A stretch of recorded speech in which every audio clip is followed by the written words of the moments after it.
Hello and welcome to Solutions. This is the 9th episode of our 4th series of podcasts for solution-focused hypnotherapists, and I'm Kathy Eland. And I'm Trevor Eddolls, and we're both experienced, solution-focused hypnotherapists. And this time we're looking at limiting beliefs and helping people change their habits. So, Kathy, what is a limiting belief? A limiting belief is a false or negative belief a person holds about themselves. Limiting beliefs about yourself can prevent you from reaching your full potential. They can prevent people even trying to achieve their goals because they don't believe they'll succeed. I have some examples of limiting beliefs. You hear people say that they can't do maths, or drive on the motorway, or give a presentation, or get on a plane. Or people say things like, they all think I'm stupid, or they all hate me. And there are plenty of other examples. Yeah. But like most beliefs, limiting beliefs are hard to change using rational arguments.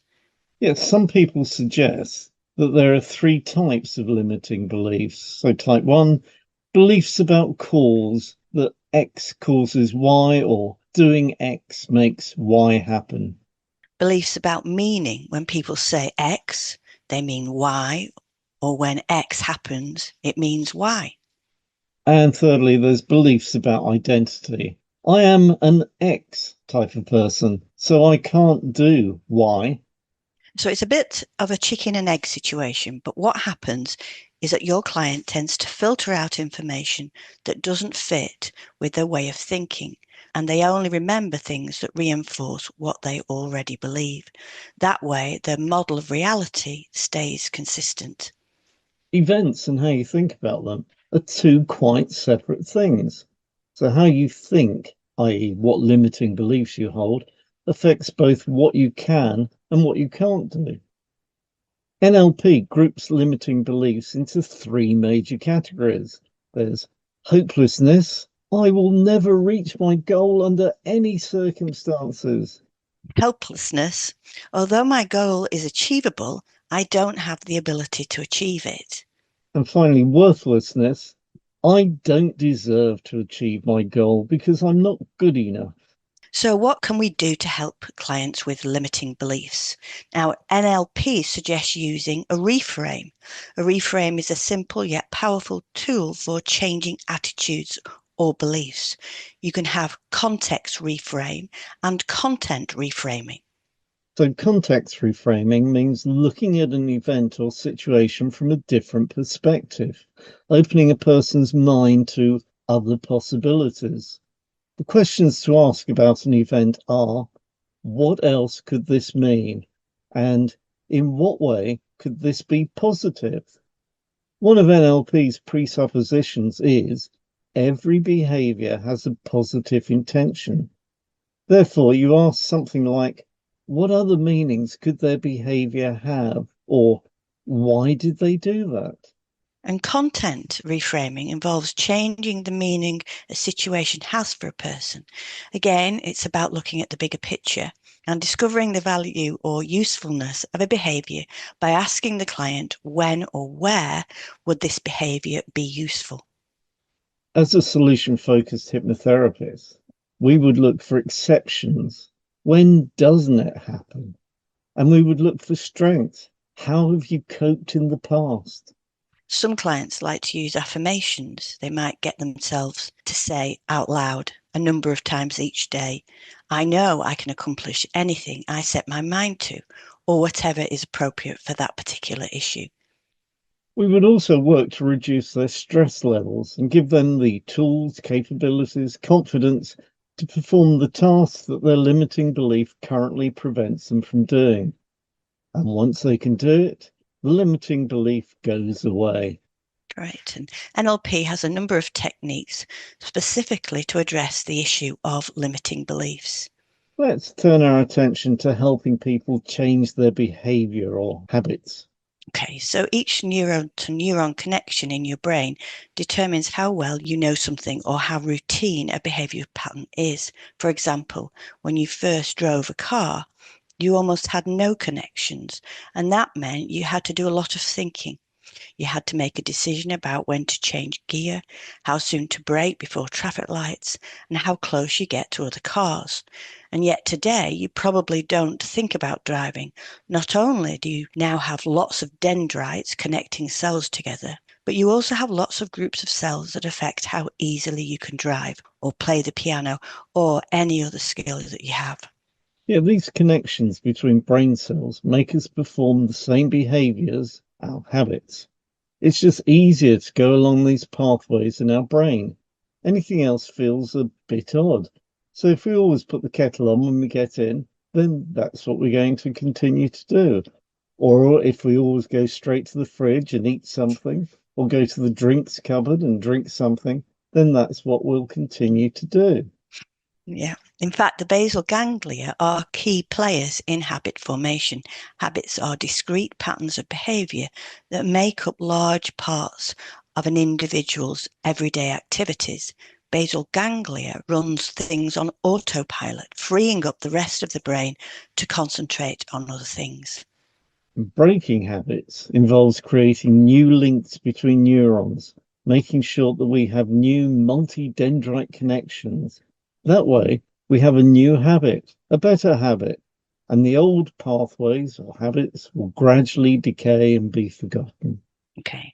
And this is pretty much what army training is designed to do.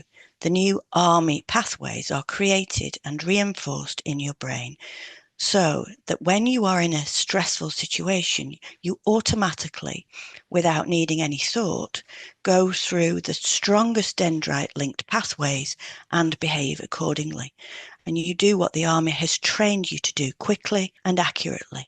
That's why it's so effective. But note, other military training is available. Yes. Here are some suggested techniques for removing unwanted habits and installing new, better ones without all the shouting and press ups of army training. Okay.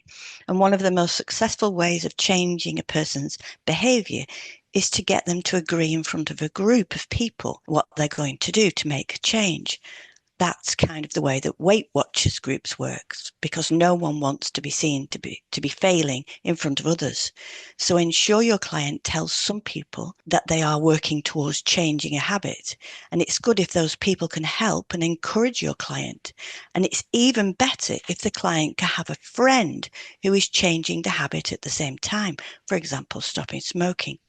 And they can use each other for support and motivate themselves, and of course, not let each other down.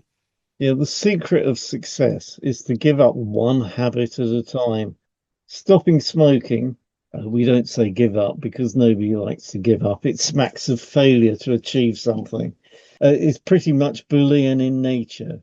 You either have stopped or you haven't. You're either a non-smoker or a smoker. There is no halfway house. But with other things, there is. If I want to be a marathon runner, it might make sense to begin by running a mile and then 3 miles, etc. So when creating some new habits, it works better to succeed with a smaller activity and build up over time to the full-blown habit that's the eventual goal. That way, your clients aren't put off by taking on too much in one go. Sounds like a good idea. And if a client is keen to eat more healthily or start going to the gym, get them to think about the whole thing as a scientific experiment and convince them to run the experiment for 4 weeks. The reason behind calling it an experiment is that he'll take away the risk of failure. The result of the experiment will be interesting and will inform the next experiment. For example, running 10 miles instead of 5, or starting a similar experiment again. And the reason for getting the commitment to 4 weeks is because that's generally how long it takes to get a new behavior pattern embedded, i.e., all those dendrite connections are in place. And in addition, a month isn't too long of a period of time to commit. You've got another 11 of them in a year. Yeah. I Yeah. like my clients to have clear goals. It can be a useful exercise for them to write down their goal on a sheet of paper and add all the benefits associated with that goal. Just the positives, not a list of things they won't be doing anymore. It's a good idea for the client then to look at that list regularly and perhaps add to it from time to time. That way, when their enthusiasm or motivation is flagging, they can remind themselves why they're doing it. With stopping smoking, it can be good to recap on the health benefits of being a non-smoker over those first days when the old habits are still in place. Yeah. And it's important for a new habit to take place at much the same time every day. Doing it every day means that the client won't be confused about whether today is a going to the gym day or not. Going at the same time every day sets a trigger. So as the clock turns 12 or let's say 6 p.m. or whatever, they know they should be in the pool or doing the circuit training or whatever. Yeah, often good habits can hurt to begin with. It's important that people understand that there will be pain, what's causing it, and why it will eventually reduce or go away. It's also a good idea to remove any temptations towards restarting those bad habits. So, for example, new non smokers should dispose of any leftover cigarettes.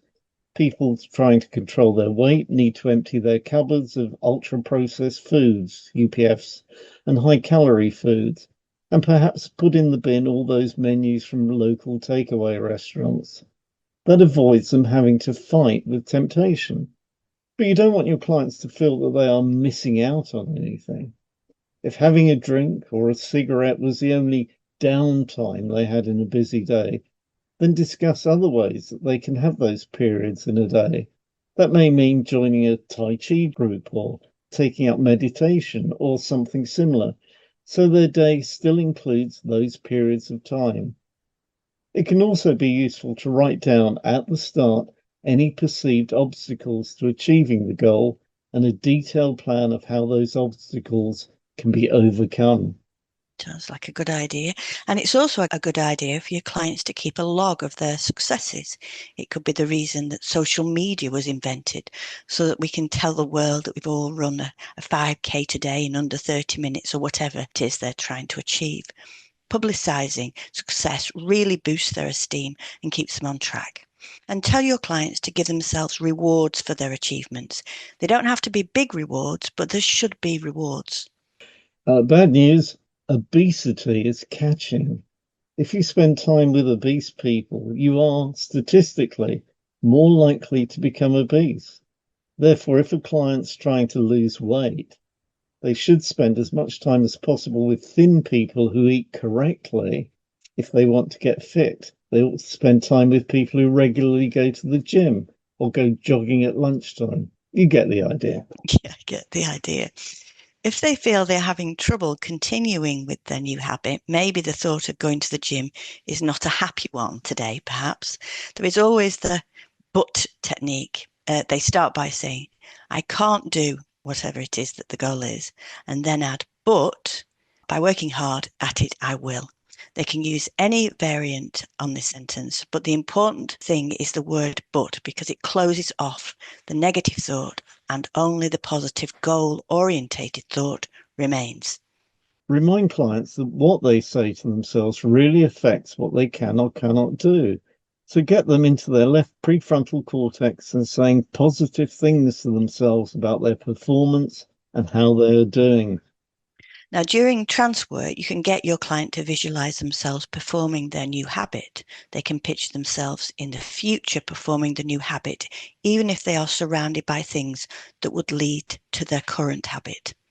And if at the end of the 4 weeks they're still eating too much or failing to get to the gym most days, then remind them it's only an experiment and they can decide on a date to start the next experiment where all the obstacles that they fail to overcome can be included in the plan, along with strategies to overcome them. And with more trance work enhancing their self esteem, they'll be in a better position to achieve their overall goal. You can tell them that there's no such thing as failure, only feedback. Mm. And what else do we need to tell you? Well, firstly, goals should be SMART. That's specific, measurable, achievable, relevant, and time bound. It's also important to plan for what you want to achieve, identify any obstacles that you'll meet, and identify ways around them. Charles Duhigg, author of The Power of Habit, suggests that rather than setting a far off goal, e.g., running a marathon, it's better to set an immediate goal that you can start straight away. So your marathon goal might begin with the goal of running half a mile every Monday morning and building on that. Yeah. Duhigg suggests breaking down a new habit into 3 parts: a cue, a routine, and a reward. For running, a cue could be just putting on a person's running kit, even if to begin with they don't go running. And then they get a reward, which helps their brain to establish the behavior. And these small steps can then build up to running a marathon. Implementation intentions is a technique that uses an if then structure. So a resolution might be to run half a mile on Monday mornings. The implementation intention will be if it's Sunday night, then I will set my alarm 30 minutes earlier so that I have time to run. The rule is to identify the situations related to the cue in order to find the ifs and link them to appropriate responses to make them thens. A study by Chris Armitage, Professor of Health Psychology at the University of Manchester, found that 15% of smokers who formed implementation intentions stopped smoking, compared with 2% of those who did not. It's interesting. And one of the obstacles that people face, for example, with running a marathon, is that running a mile may be okay, but they still have to run 25 miles more. A study in 2012 published in the Journal of Consumer Research found that focusing on the smaller number in reaching a goal kept people more motivated. So instead of looking at the big number left to get to the goal, look at what's already been achieved. Later on, when that goal number is much smaller, focus on what little remains to achieve the goal. Yeah, good idea. It's interesting to note that a study by Marion Fournier, a lecturer at the University Nice, Sophia Antipolis, found simple habits form more quickly in the morning than in the evening. Researchers believe this may be to do with levels of the stress hormone cortisol, which tends to be highest when we wake up. Apparently, cortisol elevation changes the mechanisms in our brain, blocking the prefrontal cortex, resulting in a behavior becoming habitual. That is really interesting. And Gabriella Oettingen, professor of psychology at New York University and author of Rethinking Positive Thinking inside the New Science of Motivation, suggests that people shouldn't daydream about their future success because they'll have less actual success. She suggests that it's better to look at what obstacles are in the way of how to get over them. Oettingen calls this technique WOOP, or Wish Outcome Obstacle Plan. And these stand for wish. That's what do you want? Outcome. What would the ideal outcome be? What will your life look like when you hit your goal? Another O, obstacle. You know yourself. What will try to stop you? What has sidelined you before? And plan. How will you get around it? Similarly, Gretchen Rubin, the author of Better Than Before, suggests it's crucial to avoid listening to the excuses that make our habits falter, such as the false choice loophole. For example, you can't go for a run tomorrow because you have to do X. Recognizing them in advance can make them less powerful. And when you realize you're doing it, you're much more likely to resist. And should your plan be flexible or rigid? In a 2015 study, researchers paid two groups of people to go to the gym for a month. Group one was paid if they started a workout within a 2 hour window they chose in advance. The second group was paid whenever they went to the gym. The result after a month was that group two was more likely to stick with the gym habit. So be flexible with your new habit. But in contrast, Professor Neil Levy at the University of Oxford suggests making detailed resolutions is important. For example, I'll go to the gym on Tuesday afternoons and Saturday mornings, and that is more likely to be successful than simply saying, I'll just go to the gym more.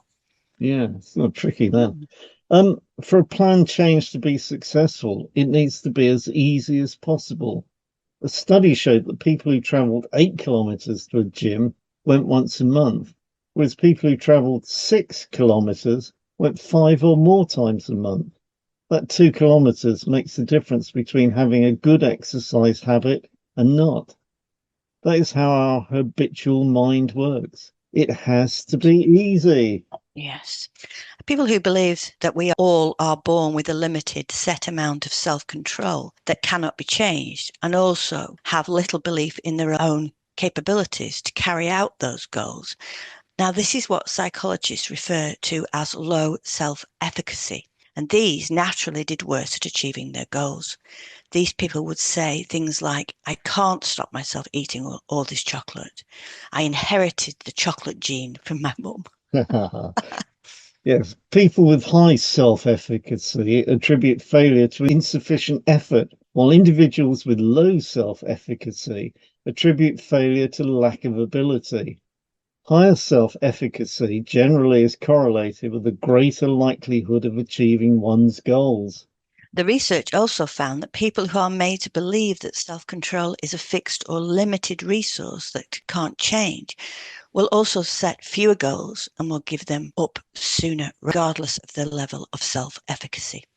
Leading on from that, they found plan changes were successful when people believe that self-control is an unlimited resource that people can access and make use of. The more a person believes in their own capabilities, high self-efficacy, the more likely they are to succeed in keeping their resolutions. Right. And Miller and Marlott at 1998 suggested the following ways to be successful with a plan change. First one, have a strong initial commitment to make a change. Secondly, have coping strategies to deal with problems that will come up. And finally, keep track of your progress. The more monitoring you do and the more feedback you get, the better you will do. William Fishback found that only enjoyment predicted the long-term persistence of a plan change.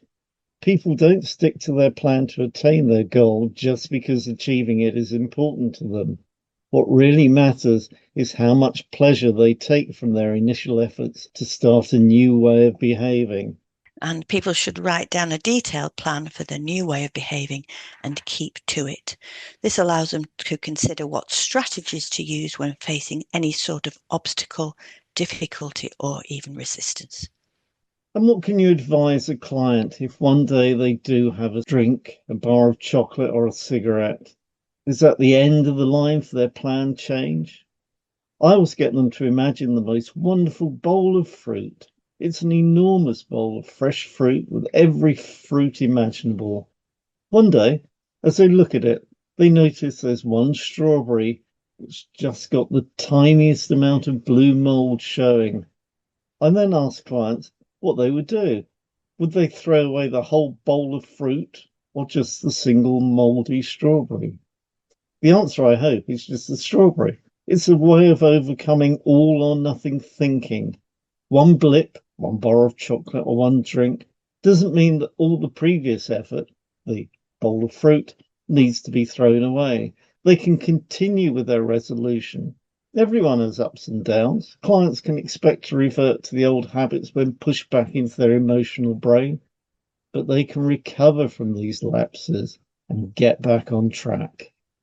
Interestingly, a study published in the Journal of Clinical Psychology found that those who set New Year's resolutions are 10 times more likely to actually change their behaviour than people who don't make the resolutions. Interesting. Well, I hope you found all this super useful. Next time, we'll be looking at why people are how they are, how they have adapted their behaviour. Until then, it's goodbye from me, Kathy Healand. And it's goodbye from me, Trevor Eddolls. So hopefully we will see you next time. Yeah, bye. Bye.